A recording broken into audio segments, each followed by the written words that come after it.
Hi guys, welcome to Skyrim Pix episode 13. We have a lineup of 7 fantastic pieces of screen archery, and we also have a contribution from myself. Before I begin, I just want to say a massive thank you to the 70 plus people that are subscribed. Your support is very much appreciated. Keep the comments coming, I love to hear what you guys think. And yes, let's begin. Our first Skygrapher today is called Achaidh. I absolutely adore the soft focus that is just swimming throughout this picture. We can see a smudge of grass at the front. It's so blurred that it's blending in with this stem of purple flowers.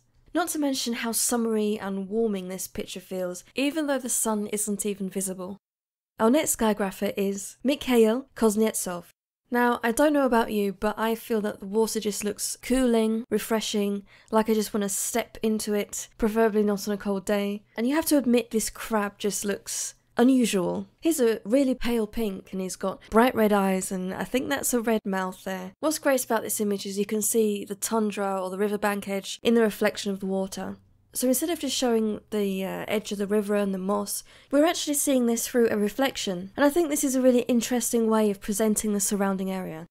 Our next image is by Skygrapher Mr. Monster. Now, the sky is just so vivid.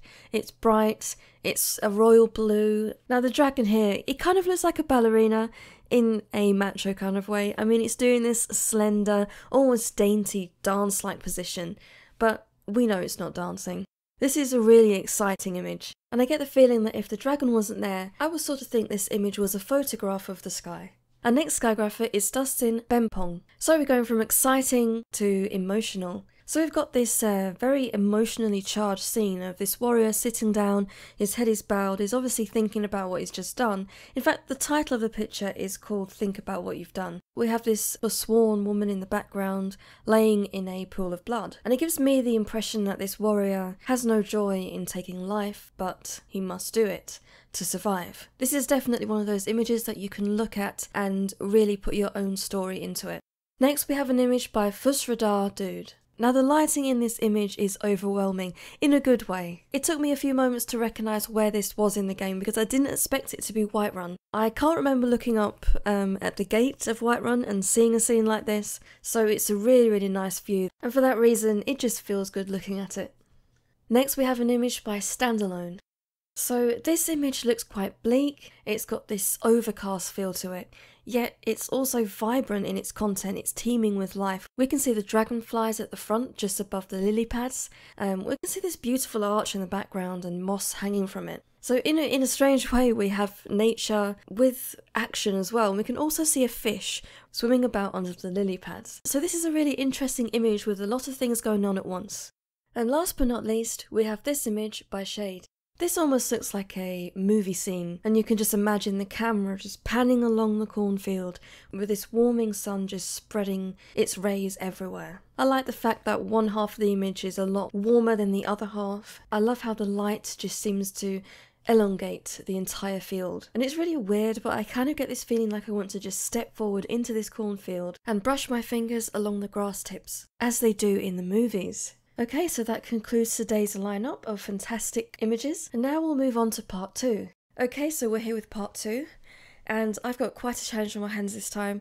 Last time we had a merchant girl who was working in Riften, and she was taking a stroll in the woods on her lunch break, and we had lots of cute little animals, deers, rabbits, foxes and rabbits.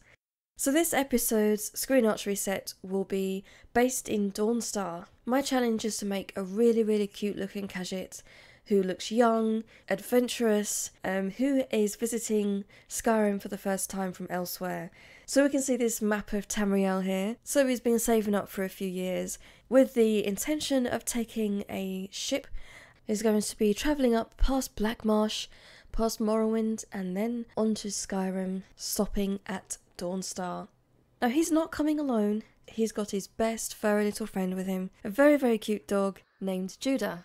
Now I didn't name him, he's actually Mod, and that's his official name.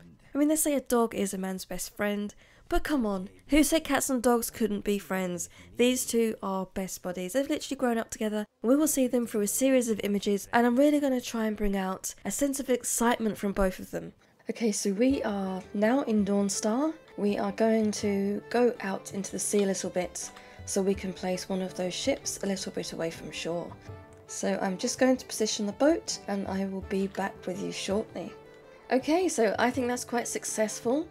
Hopefully Judah will join me. Okay, so I have a slight issue where the dog is under the boat. You can see him if you look carefully. Okay, so we're going to ignore that fact and we're just going to go ahead and we're going to imagine that Judah is asleep somewhere. We are nowhere near Dawnstar, so let's change the weather. If we're nowhere near Dawnstar, it cannot be snowy. What we're also going to do now is we are going to toggle the LOD. So we're going to appear like we're out at sea. And I think we're going to go with this shot. So yes, I'm happy with this one. It shows, you know, his slight excitement on his face. It's not too much though, because we're not near Dawnstar. Okay, so for the next shot, we have arrived in Dawnstar. We really want to show excitement from both Achaidh and dog. So what I'm going to do is I'm going to run forward, toggle free camera. Is he running yet? No, he's. It looks like a scratch. It looks like a scratch. That won't do.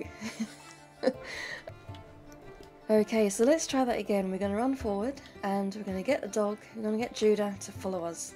So what I'm going to do is I'm going to select Judah and I'm going to toggle AI.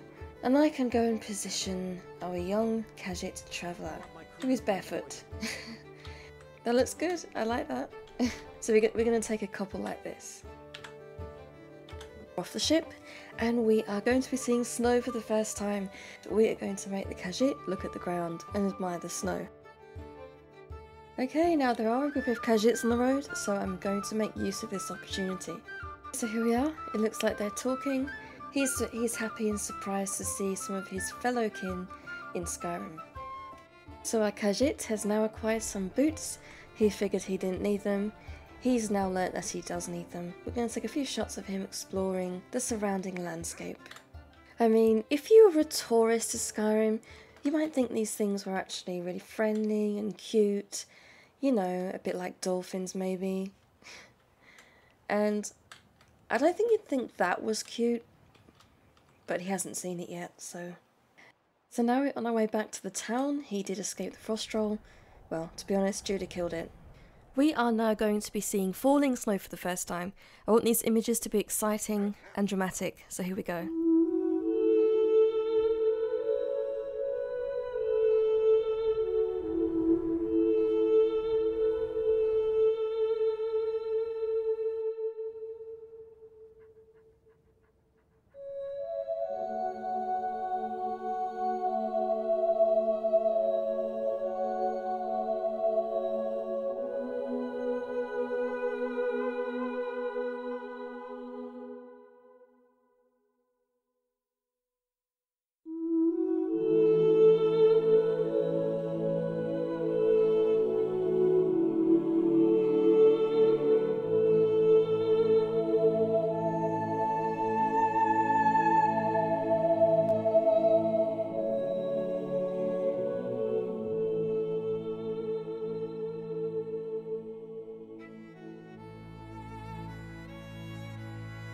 So that's it for this episode. I hope you enjoyed it. I certainly did. That was a more of story type roleplay kind of screen archery. As usual, the Skygraphers are linked in the description, and if you'd like to take another look at my screen archery set for this episode, please also find the link in the description. Thanks for watching guys, and I'll see you all next time with episode 14.